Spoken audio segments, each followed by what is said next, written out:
Uh, how you doing?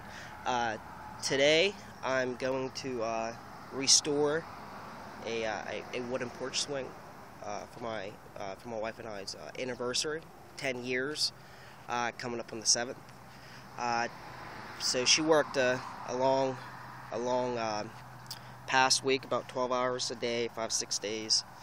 So she's in the house relaxing, watching Pretty Little Liars and drinking some cappuccino and so forth. So I came out and I figured I'd do some work out here in the garage. She doesn't know I'm restoring it for her. To be honest with you, she tried to get me to throw it out. She's like, "Oh, we don't need that thing," and so forth. But I got a wooden porch swing for my aunt. She was cleaning out the garage like I said earlier, and we're just gonna restore it, tear it all down, and so forth. And I'm gonna do step-by-step instructions what I'm doing. I'll give you guys the dimensions if you guys want to get some wood and build one yourself, and I'll try to give you as much information as I can so you guys can do it. Let's go in and do it. Let's get a start on it at least. I'm not going to probably fire up the planer or the saws or anything just yet. It's about 8 o'clock, 7:30 in the morning. I don't want to wake the neighbors up yet. So let's go ahead and get in there and do it. And after watching the video, like it, subscribe. I appreciate it. Alright, you guys have a good day. I'm in the garage now. This is the porch swing I'm going to restore for me and my wife's anniversary. It's actually my aunt's porch swing. She was cleaning out the garage. She gave it to me. She's like, "I'm cleaning out the garage. I have some stuff over there. If you want any of it, just come over and come and grab whatever you want." So it's pretty rough. I mean, it's all loose. Everything needs tightened up. All the bolts. I'm missing some runners for the back brace. I'm not sure if I could probably make some to replace the ones that are missing, or maybe just completely get all new ones. I have to see here. But yeah, we got some wear and tear on it. I think this was painted before. I'm not sure. But we're gonna come in.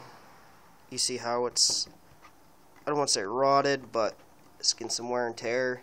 Still sturdy. It just needs all redone, finished, sanded down. So what I plan on doing for this, I'm going to tear it all down. Then I'm probably going to sand everything up. I might, when I tear it all down, make some patterns out of the lawn wood, so I can make a couple brand new ones. No point of judging stuff. I'm trying to make another porch swing when I have a nice one here I can make patterns out of. Then I'm not sure if I'm gonna paint it, or maybe just maybe paint it, sand it down, give a nice stain to it, maybe like a walnut special stain. I'm not sure yet. And then put some polyurethane on it. Well, it depends. I might hand it around to my wife, see what she'll like, and then I'm probably gonna wood burn our last name on the back here. Only thing that I'm noticing that I really don't like about this is where the chain for the swing is located at, right here. I mean, personally, I would like to have my arm rested all the way on there, but I don't know. I'll take a look at it, see what I can do. See right there is where it comes down at. Comes down at right here, and then bolts in on the bottom. I'll figure it out. I don't know if I'll drill a bigger hole and run the chain all the way down somehow. I'm not sure, but I'll figure it out. But same way with that one, but we'll figure it out, and I'll get back to you guys. Alright, I'm going to start tearing it down. For something like this, every time I gonna restore something wooden, or engine wise or anything like that, I like to take pictures of everything. You guys should too also. just for the fact that when you guys are ready to put it back together, I'm ready to put anything back together, it always seems like you have an extra bolt or something. You're like, oh, where does it go? But if you take pictures or you have problems putting them back together, you can review the pictures or the videos to make sure, you know what I mean. I know this bolt goes here, I know this piece of wood went here, and so forth. Like for instance, like this happy stuff. Sorry about that noise. I live like 3-4 miles up from a injection well, so we have a lot of brine trucks going up and down the small road I live on. But anyway, like I was saying, like these runners, like I'll be having problems like, okay, how do I know which one will go and so forth. But alright, I'm going to give you a overall dimension. Like I said, after I'll probably tear it down, I'll make patterns and I'll give you the exact dimensions. But a rough dimensions right now, let's see here. It's from the furthest point over here, the lengthwise, I'm reading about 59 and a half, just rough. 59 and a half inches long. And the width, the seat base be sitting at be roughly, let's see here, see if we can get down here, probably about 15 and a half. Looks about right. About 15 and a half. Alright, well let's see, for the backrest, let's try to get this on here. It's kind of hard having one hand holding the camera versus, alright, we're about, let's go to the highest point. We're about, let's see here, 18 3/4 I was reading. And the two ends, the lowest points on the back brace, let's see here, is probably about 16 inches or so. Yeah, about 16 inches. And probably about 16 and a half for these runners. But, so I'm going to undo these bolts here, and I'll give you the size of the bolts.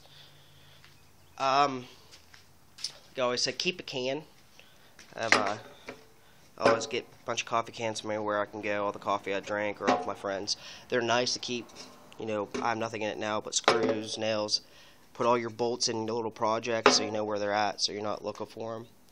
So I'm going to be using is, if I need it, a crescent wrench, screwdriver, just so I can, you know, put in here and turn it, a pair of pliers, and we are using a half-inch wrench. So I took a bunch of my good tools up to work with me. We're just opening up this new place, this new terminal, and we don't have half the tools we need up at the maintenance shop. Just opening it now. So I took a bunch of them up there, kind of donated them for now. Get up and run and get everything back. But alright, well, if I can do this, what I'm going to do is just try to undo. It's pretty loose now. Just try to undo the bottom. And I have problems getting my wrench in there, so hopefully it's not too bad. Tighten it all back up. I'll find a way to tighten everything back up. Like I said, my wrench is going to be kind of hard to get in there, but I'll figure it out. Which is another thing. I just see my truck in the background. I gotta replace the oil on that thing coming here pretty soon.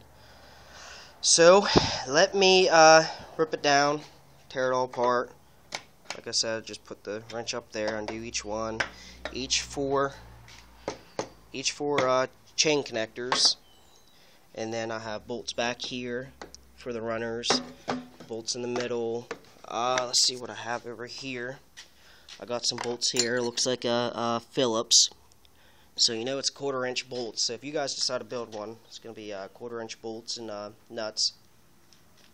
I got some Phillips head screws here, and then I notice I got square head bolts here, which is good for the fact that I don't know if they bought it from the store, someone built it, but they knew that they were using, you know, wood, sturdy wood screws, I guess. I don't like using Phillips at all. I like using square tips, just for the fact that if you're going to put a lot of torque on wood screws, you're either going to rip up that screw head if you have to put a lot of torque, or you're going to rip up your Phillips head.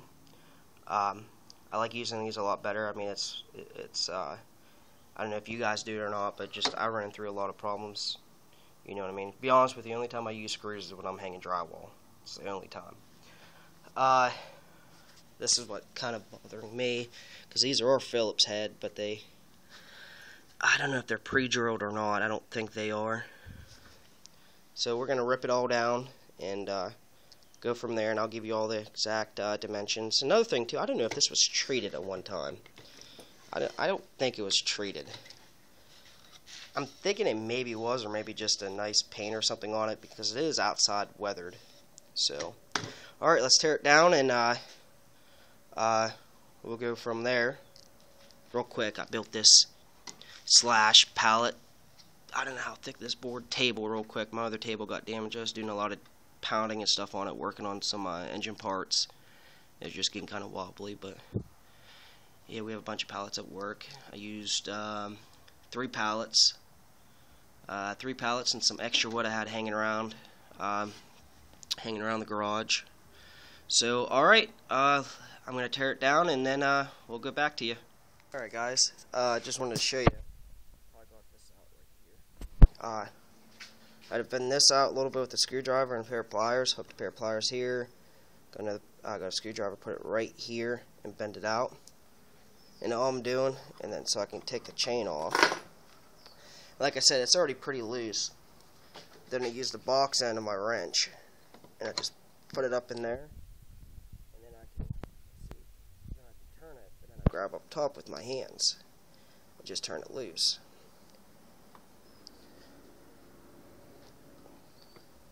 That's all I do right there. I get a screwdriver though, right up here.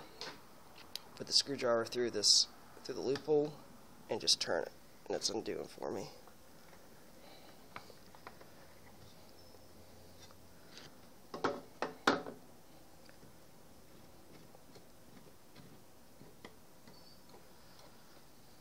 It's coming out right now. And see what you have here is you have your loophole, and then you have your washer to keep pressure up there. You have a more wider space to tighten it up. Then back here you have your bolt,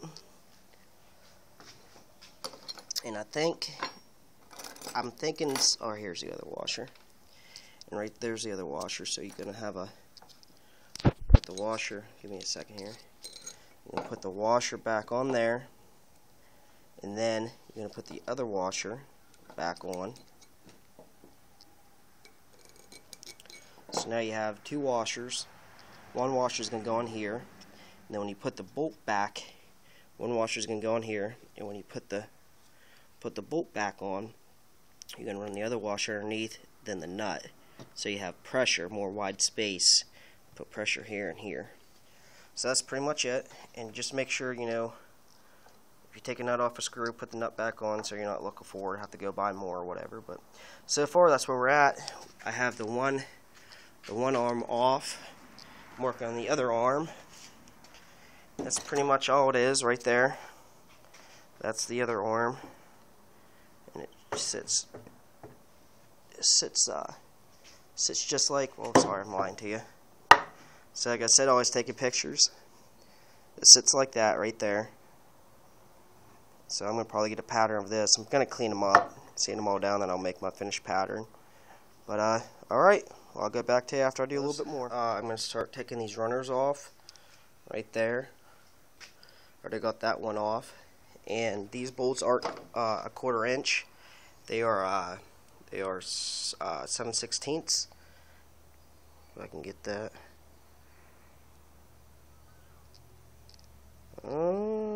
Can't really get my camera. There it goes. They are 7/16, and all they are is these 2 right here, and they use a straight head screwdriver. Now I might I might go to the store and just buy like regular bolt heads. It all depends. Anything I fix or restore, I try to keep the same bolt, same whatever. But alright, let's get that out. All you have to do is undo these two bolts back here, and this whole thing come off. Already, like I said, I already have this one off, and this is the 2 bolts, and I'll give you the measurements on that, and I'll just do it right now. They're about 4 inches, 7/16. Same thing, you have your 2 washers and your 1 bolt.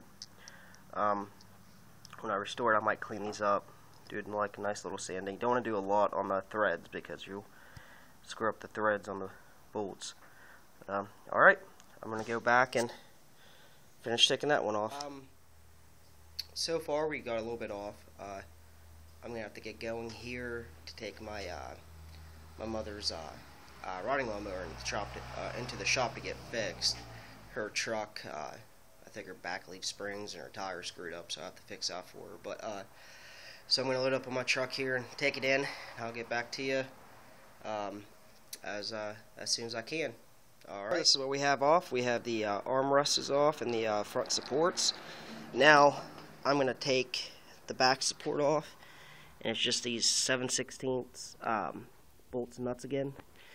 I'm going to do both sides, and this will completely remove the back, so it's easy for me to take off the top support and the bottom support, and take off the 2 runners there.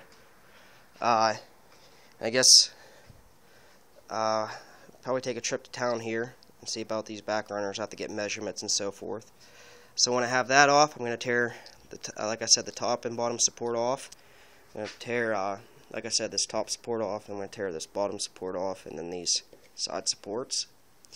And then I'm going to work on the base here. I'm going to take all the seating runners off, and then we'll go from there. I got the bolts undone on both sides here. I don't know if you can see that. I got both bolts undone.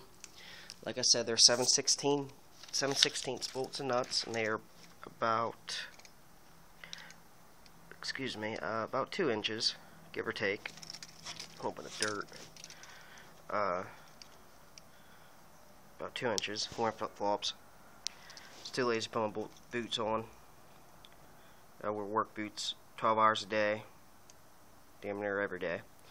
So about 2 inches, 7/16 long bolts, and then we have these brackets right here, and it looks like that one's missing a screw, so I'm gonna have to get a screw for that. But all it is just a long piece of metal, not too long. It's about, let's see here, get the tape measure. They're about 4 inches. Let's see here. I wouldn't say about. Yeah, I'd say about 4 inches long, and just 4 Phillips head screws. I got one there and one there. Well, those are those long brackets. It's just holding the back here. Like I said, the back brace.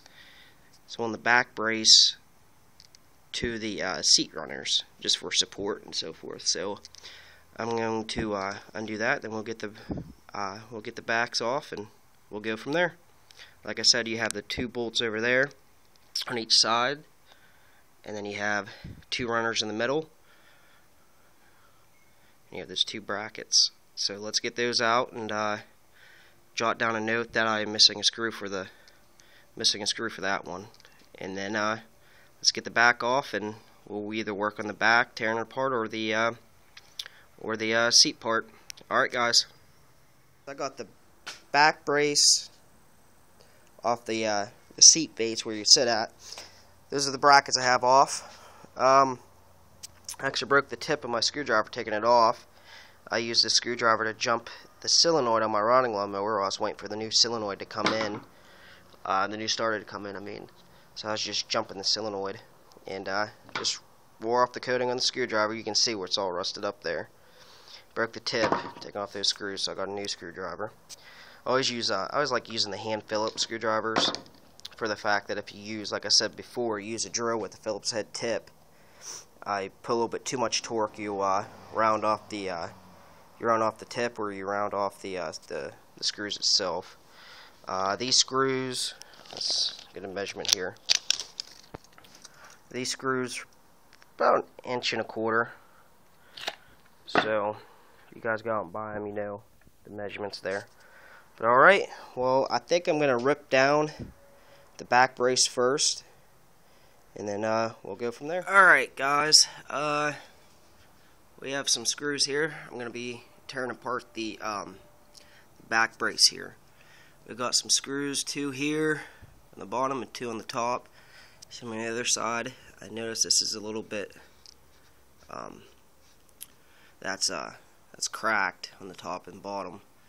So I might have to make a pattern of this and make a new one. The problem with making a new one, adding to an old piece like this, even if I sand it down and decide to stain it, it's going to be a little bit lighter. Don't have to worry about it if you're going to paint it. But if it comes down to it, I'll try to repair it maybe. I don't know, I'll put some wood glue in there or something. But so they are Phillips head, but you can also use a square head. They're big enough. That's what they're made for. I test them with a screwdriver. They're pretty loose. I'm going to try to... I got the screwdriver up. I got the square head tip. And let's see if we can't maybe get this out. Give me a second here. Let me get lined up. Alright, we got it up. Let's see if we can't get it out.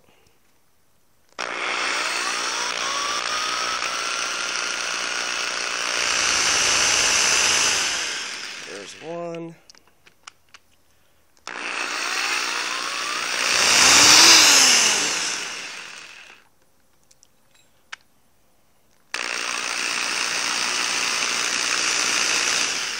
There's the other one. I don't think this is the right size still. Let me look. No, that's a different size. They use different size screws. But alright, I'm going to do all 4 sides here. I think that's still the right size, but we'll tear this down. We take off these 2 braces. That's going to undo. It's going to do that back brace, and then it's going to undo that back brace, and then these runners are just held together with the tightness of these 2 braces. So, see, there's no hole there, and no hole there. Another thing I want to tell you, I forgot to mention about these back brackets. You see how you have brackets right here? It's lined up right with the hole for those runners. So when you put the screws in, you want to make sure those screws are under that insert for the pegs, because then you just run into the pegs. I guess it's not a problem, but just something to keep an eye on. So let's rip this down and I'll get back to you. I got it tore apart. There's a top runner. There's a bottom runner for the back support. I only had 5 of these pegs left. The other ones must have got knocked out. But I've noticed these pegs right here, when they put them in there, I didn't see it before, but they just use little staples, nail and staples. I might, when I do it, I might just glue them and use a pressure. You know, glue the insides right here. Use some wood glue, or I might just go get some staples. I have some around here somewhere. But alright. Well, I'm probably, like I said earlier, I'm probably going to head into town and I'll take a look to see what I have. So there's that. There's that whole back top piece. And here's that whole top piece. Now I just have to take apart the whole bottom piece. The hole where you would sit at. It's going to be a lot of work taking each run off. Got 2, 3, 4, 5, 6, 7, 8. 8 times 1, 2, 3, 4. So I got a lot of screws to take out. But so anyway, we'll go from there. Like I said, I might just go get some new screws while I'm in town. I'll probably have them here somewhere. But after I tear it all down, I'm gonna take the sander to them, do a nice little rough sand. I think I'm just gonna do get like a walnut special, you know what I mean, stain, put it on there, do a little test piece, see how it comes out, And then, well, before I do that, I'll make patterns and give you guys the exact dimensions.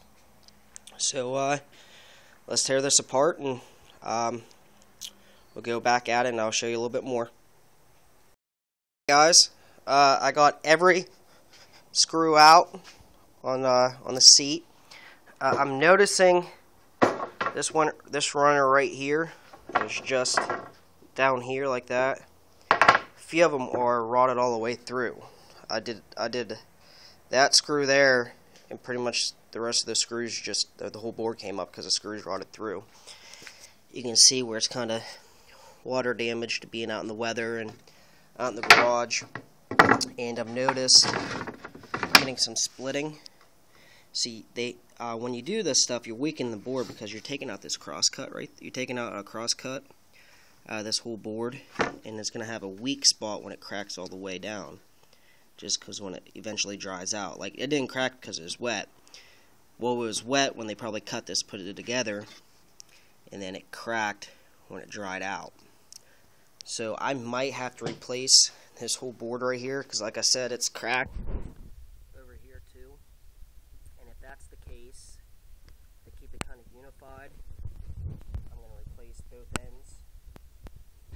And this board right here, I mean, I haven't really looked at all of them yet, but I mean, I'm going to have to look at each one and see if it's even worth. I mean, I'm going to have to replace the whole bottoms.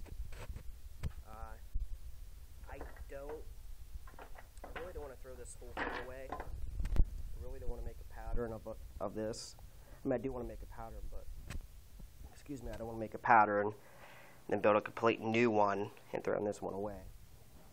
I mean, it's amazing what you can do with junk wood like this. You can run through a planer or clean it up and it comes out beautiful. My wife never sees stuff like that. She just sees how it is now. She never really looks at it when she said it looks amazing after you clean up stuff, but so I got everything undone here. Now stack this all up, go through, sand each piece down, clean it all up. I know for a fact that I'm going to make patterns, like I said, with a piece of lawn. I got a big sheet of lawn wood. It's pretty cheap. It's like $5-6 for the lawn wood. And all the lawn wood is, I have it right over here. Lean up against most B-boards. Just lawn wood's like really thin plywood. And I actually built little stuff out of the lawn wood. It comes out nice when you stain it. My grandfather, he owned he did a wood shop, and he built amazing stuff. And I learned a bunch of that stuff, bunch of woodworking stuff from him. But he's just getting, I think he's about 75, 77 now, and he's still acting like he's 20, but he's not. He can't do as much as like he used to, but it won't. The age won't stop him. So he actually offered to sell all of his woodworking stuff inside of his garage. There is a wood shop, I mean, and it's one of those things I want to buy it off of him, but I grew up with that stuff, with all that machinery, and I would like to keep it. You know, try to keep it in the family. I know it sounds dumb, but I like to keep stuff like that in the family. Maybe pass it down to my kids. But yet I don't want to take it from him because that was his. I don't want to buy it off of him because it was his and growing up, and you never know. He still does wood projects, and I don't want to be that guy like, oh, I needed that planer, but Josh has it, you know, and so forth. So, so this is what we have. Like I said, I'm going to make a pattern. We'll do some, after I clean it all up, make some patterns, and I'll give you exact dimensions. I'll post up on the description. So, alright, let's go from here. I'll probably be back in a few hours. Like I said earlier, I had to take my mother's lawnmower into town here, and I got to do some stuff for my wife. So, like I said, like the videos, subscribe if you would, and I'll appreciate it. If you guys have any questions, don't be afraid to comment or message me. Alright guys, take it easy. Guys, I'm just preparing all the boards here to get ready sanded. I already started sanding on these two boards. I'm using about, let me see what size I'm using about 100 grit right now, 100 grit sandpaper, just on a palm sander here. It's a scale. You want to use about 120 grit, just to get all the big heavy stuff off. I did a little bit of sanding. You can see a nice difference. All the build-up and stain and coming up pretty nice. You want to start off like a low, the real grit sandpaper, get all the big bulk stuff off, then come in with a nice fine sandpaper, maybe a 220 or something like that, to do a fine sanding on to get all the rough edges and so forth. And I just have 2 C-clamps holding it down for me while I sand. You want to put this board, chunk pieces of wood or something on top when you tighten down the C-clamp, because when you tighten it down without those boards on your project, you're going to leave indents, nice dips in the finished product, and you have to hurry up and sand those all out and try to get that looking straight. Then you end up maybe with a dip or something. Especially if you're doing like a tabletop, you never want to have a C-clamp on the tabletop, just like without the board underneath. But alright, so this is where I'm at now. So you guys are just seeing this down. If you guys are going to build one or restore a porch swing, use a high grit sandpaper, palm sander. You guys can hand sand it. I'll probably hand sand it with the finer sandpaper, but you just want to use a heavy stuff now to get all the big bulk stuff off. Even if you get like a finished pine or something to build anything with, even a porch swing, you're gonna still want to take it over with. You don't have to use that much grit. You want to use maybe like a 200 grit, just fine sandpaper to clean it up. If that's boards with just straight bought from the store, just get any little dents or nicks out of it. So alright, I'm going to sand up all these pieces, and then I'll make another video or go on with the fine sandpaper. If you have any questions or anything, just let me know.